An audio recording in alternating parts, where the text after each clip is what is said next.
নমস্কার, আমি নরেন। আপনারা দেখছেন ফাইন্যান্স উইথ নরেন। যদি আমাদের ভিডিওটি ভালো লেগে থাকে অবশ্যই লাইক, কমেন্ট, শেয়ার, সাবস্ক্রাইব করবেন।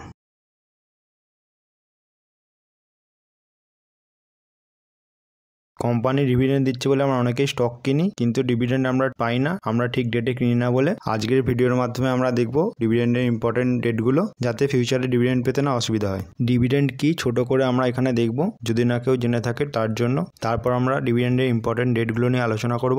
ভিডিওটা টাইম দেওয়া থাকবে। ডিভিডেন্ড কি জিনিসটা না জানতে চাইলে ডাইরেক্টলি স্কিপ করতে পারেন। কোম্পানি যে প্রফিটটা করে সেটা থেকে কিছু পার্সেন্টেজ টাকা শেয়ার হোল্ডারদের মধ্যে ডিস্ট্রিবিউট করা হয়। এই ডিস্ট্রিবিউট করা টাকাটাকেই ডিভিডেন্ড বলে। কোম্পানি যে প্রফিটটা নিজের কাছে রেখে দেয় সেটাকে রিটেন আর্নিং বলে। কোম্পানি যখন প্রফিট করে কোম্পানির ম্যানেজমেন্ট ডিসাইড করে সেই টাকাটা নিয়ে কি করবে। কোম্পানির ম্যানেজমেন্টের কাছে দুটো অপশন আছে, মানে নতুন বিজনেস খুলবে, অন্য কোনো কান্ট্রিতে এক্সপ্যান্ড করবে, নতুন প্রোডাকশন লাইন সেট আপ করবে, নতুন ফ্যাক্টরি খুলবে এবং নতুন এমপ্লয়ি নিয়োগ করবে। সেকেন্ড অপশনটা হলো যখন আর কি বিজনেসের কাছে গ্রোথের অপশন থাকে না, তখন বিজনেসের একটা পোর্শন আর কি ডিভিডেন্ড হিসাবে দিয়ে দেয় শেয়ার হোল্ডারদের মধ্যে। ডিভিডেন্ডের অ্যাডভান্টেজ: ডিভিডেন্ডের মাধ্যমে প্যাসিভ ইনকাম করা যায়। যখন মার্কেট ডাউন থাকে তখনও ডিভিডেন্ড পাওয়া যায়, মানে যখন বিয়ার মার্কেট থাকে তখন শেয়ার প্রাইস সাধারণত ডাউন থাকে এবং কোনো ক্যাপিটাল অ্যাপ্রিসিয়েশন হয় না, তখন ইনভেস্টাররা ডিভিডেন্ডের মাধ্যমে ইনকাম করে। ডিভিডেন্ডের ডিসঅ্যাডভান্টেজ: ডিভিডেন্ড যে কোম্পানিগুলো দেয় সেই কোম্পানিগুলো ফিউচারে গ্রোথ হওয়ার চান্স অনেক কম থাকে। ইন্টারেস্ট রেট যখন হাই থাকে তখন ইনভেস্টাররা ডিভিডেন্ডের স্টকগুলোকে বিক্রি করে দেয়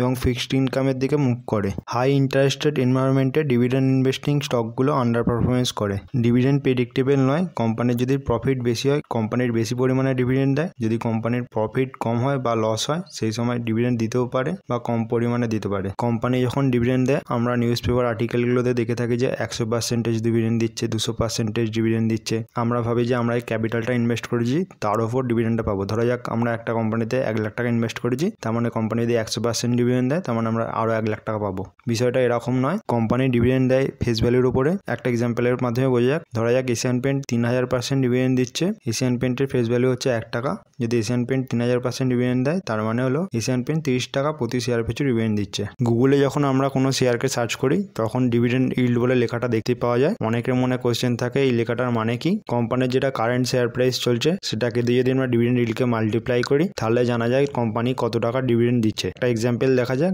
বোঝার জন্য। আমরা এখানে হিন্দুস্তান ইউনিলিভারের শেয়ার প্রাইস দেখতে পাচ্ছি 2710 টাকা এবং ডিভিডেন্ড ইল্ড লেখাটা জায়গায় দেখতে পাচ্ছি 1.55%। যদি আমরা হিন্দুস্তান ইউনিলিভারের শেয়ার প্রাইসের সঙ্গে 1.55% মাল্টিপ্লাই করি তাহলে জানা যাবে হিন্দুস্তান ইউনিলিভার কত টাকা ডিভিডেন্ড দিয়েছে এর আগে। যদি ক্যালকুলেশন করে আমরা দেখতে পাচ্ছি 42 টাকা ডিভিডেন্ড দিচ্ছে পার শেয়ারে Hindustan Unilever. Dividend yield share প্রাইসের সঙ্গে চেঞ্জ হয়। শেয়ার প্রাইস যদি কমে যায় ডিভিডেন্ড ইল্ড তখন বেড়ে যায়, যখন শেয়ার প্রাইসটা বেড়ে যায় তখন ডিভিডেন্ড ইল্ড কমে যায়। ডিভিডেন্ড ইল্ডের মাধ্যমে বোঝা যায় কোম্পানিটা এর আগে কত টাকা ডিভিডেন্ড দিয়েছে। যদি কোম্পানি বছরের মাঝখানে ডিভিডেন্ড দেয় সেটাকে ইন্টেরিয়াম ডিভিডেন্ড বলে। যদি কোম্পানি বছরের শেষে ডিভিডেন্ড দেয় সেটাকে ফাইনাল ডিভিডেন্ড বলে। যদি কোম্পানি কোনো অ্যাসেট বিক্রি করে বা কোনো বিজনেস বিক্রি করে ডিভিডেন্ড দেয় শেয়ার হোল্ডারদের সেটাকে স্পেশাল ডিভিডেন্ড বলে। ডিভিডেন্ডের 4টে ইম্পর্টেন্ট ডেট আছে, আমরা একটা করে এবার দেখব। প্রথমটা হলো ডিক্লারেশন ডেট বা অ্যানাউন্সমেন্ট ডেট। ডিক্লারেশন ডেট বা অ্যানাউন্সমেন্ট ডেট এই তারিখে কোম্পানি বোর্ড অফ ডাইরেক্টররা ঘোষণা করে কোম্পানিটা কত টাকা ডিভিডেন্ড দেবে।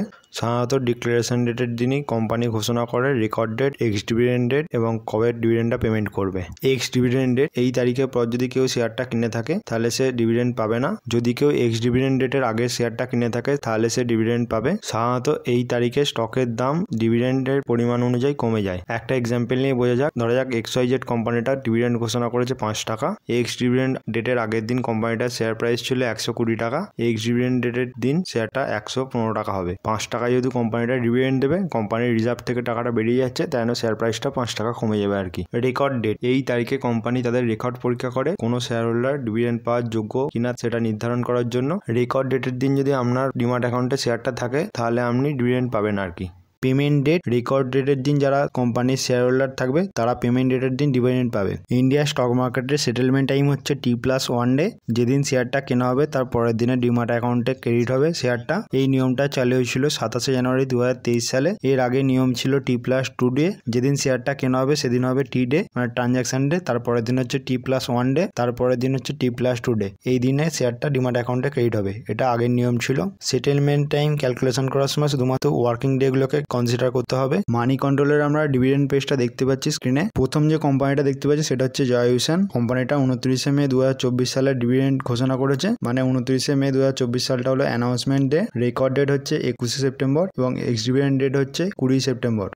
যদি 21 সেপ্টেম্বরের দিন ডিমার্ট অ্যাকাউন্টে শেয়ারটা থাকে তাহলে আমরা ডিভিডেন্ডটা পাবো আর কি। 21 সেপ্টেম্বরের দিনটা যদি আমরা ক্যালেন্ডারে চেক করি দেখবো সেদিনটা শনিবার, মানে হলিডে। শেয়ার সেটেলমেন্ট সাইকেল হচ্ছে T+1 ডে। যদি আমরা 19 তারিখে শেয়ারটা কিনি তাহলে আমরা ডিভিডেন্ডটা পাবো। 19 তারিখ হচ্ছে টি ডে, মানে ট্রানজাকশন ডে। 20 তারিখ হচ্ছে T+1 ডে, মানে এই দিনকে আমাদের ডিমার্ট অ্যাকাউন্টে শেয়ারটা ক্রেডিট হবে আর কি। তাই যদি আমরা 19 তারিখে শেয়ারটা কিনি তাহলে আমরা ডিভিডেন্ড পাবো। তারপরে কোম্পানিটা দেখা যাক 30 মে 2024 সালে ডিভিডেন্ড অ্যানাউন্স করেছে। এই কোম্পানিটার রেকর্ড ডেট এবং এক্স ডিভিডেন্ড দুটোই একই, 19 সেপ্টেম্বর 2024 সাল। যদি শেয়ারটা 18 সেপ্টেম্বর কেউ কেনে তাহলে সে ডিভিডেন্ডের জন্য এলিজিবল হবে। 18 সেপ্টেম্বর হচ্ছে টি ডে, T+1 ডে হচ্ছে 19 সেপ্টেম্বর, মানে এই দিনে তার ডিমার্ট অ্যাকাউন্টে শেয়ারটা ক্রেডিট হবে আর কি। আশা করি বোঝা গেল কবে শেয়ারটা কিনলে আপনি ডিভিডেন্ড পাবেন। অনেকেই আমরা ডিভিডেন্ড পাওয়ার জন্য শেয়ার কিনি, তাহলে কি আমাদের পেমেন্ট ডেট অবধি শেয়ারটা আমাদের ডিমার্ট অ্যাকাউন্টে রাখতে হবে? উত্তরটা হচ্ছে না, রেকর্ড ডেটের দিনই আমরা বিক্রি করতে পারি শেয়ারটা, তাহলেও আমরা ডিভিডেন্ড পাবো আর কি। কারণ যে কিনবে শেয়ারটা তার কাছে ক্রেডিট হতে T+1 ডে টাইম লাগবে। যেদিন আমরা বিক্রি করব তার পরের দিনে তার কাছে ক্রেডিট হবে, মানে রেকর্ড ডেটের দিন যদি আমরা বিক্রি করি তার পরের দিনে তার কাছে ক্রেডিট হবে ডিমার্ট অ্যাকাউন্টে, মানে রেকর্ড ডেটের দিন আমরাই শেয়ারটা মালিক থাকবো। তাই রেকর্ড ডেটের দিন আপনি বিক্রি করলে আপনি ডিভিডেন্ডটা পাবেন আর কি।